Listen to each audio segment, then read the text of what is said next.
So once you've set up the interview, all that's left at that point is to actually conduct the interview itself. And so I've got some suggestions on how to make your way through that interview process.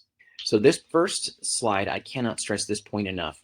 Whatever the setting is for your interview, always make sure that you're recording for several reasons, but the most important being that it will allow you to revisit the conversation later, and as well as to generate a lot of times a searchable transcript. And for me, the other benefit of recording an interview is that I don't have to worry as much about taking notes and making sure that I remember, oh, what this person said at this particular point in time.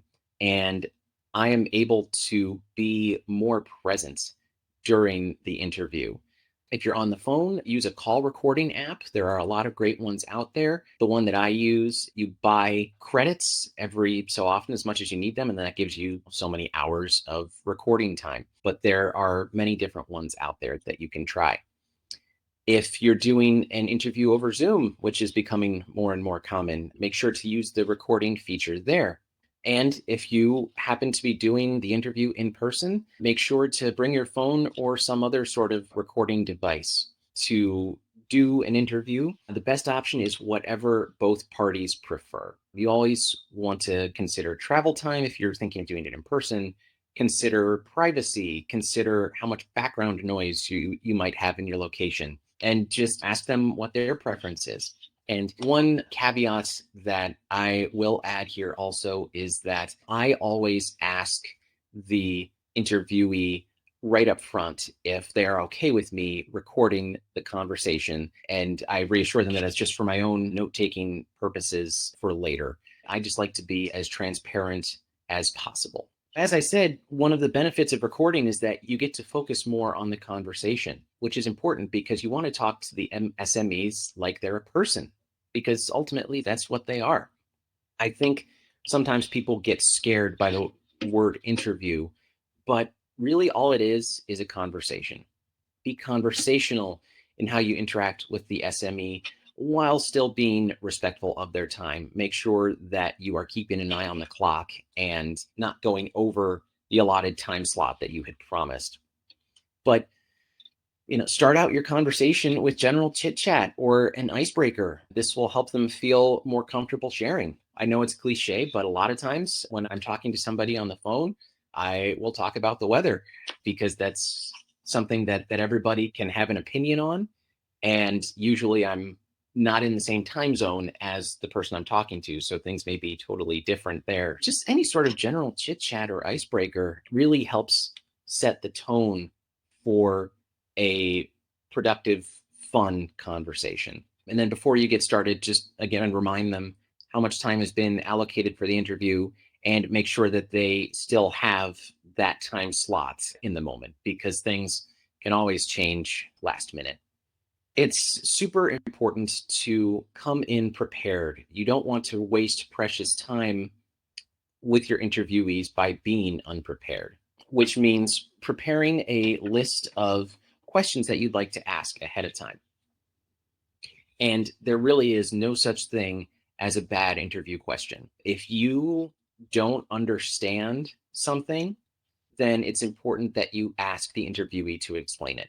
Because if you don't understand it, then how are you ever going to be able to explain it to your audience? So there's no such thing as a dumb question when it comes to conducting an interview.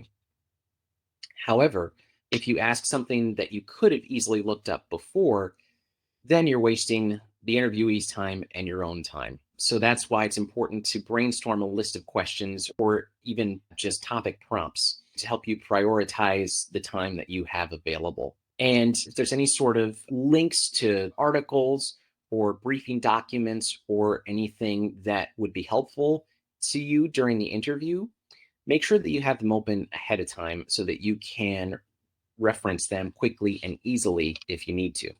But you also don't want to let your preparation hold you back. It's important to have questions prepared ahead of time.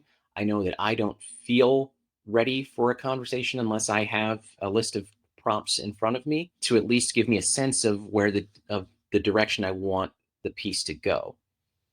But ultimately, the goal is to get great quotes one way or the other. You want to put the SME at ease with sharing whatever they want to related to the topic, and you have to be sure to actively listen to their responses as you go. You don't want to just read from a pre-written question list, because while you have your vision for the piece, as we talked about at the beginning, it would be silly to not leave yourself open to things that you might not have thought of, especially if you're not the subject matter expert. They may have a different idea about where things are going, about what's interesting or important on this subject.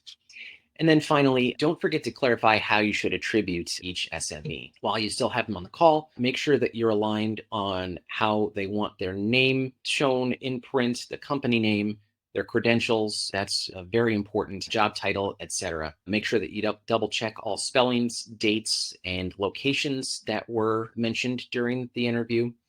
Ask them if you can paraphrase their quotes if need be, because it may not fit well into your piece exactly as worded, but the information itself may still be useful. So to make sure that they're okay with you paraphrasing their quotes, and then just reassure them that any proprietary information won't be shared.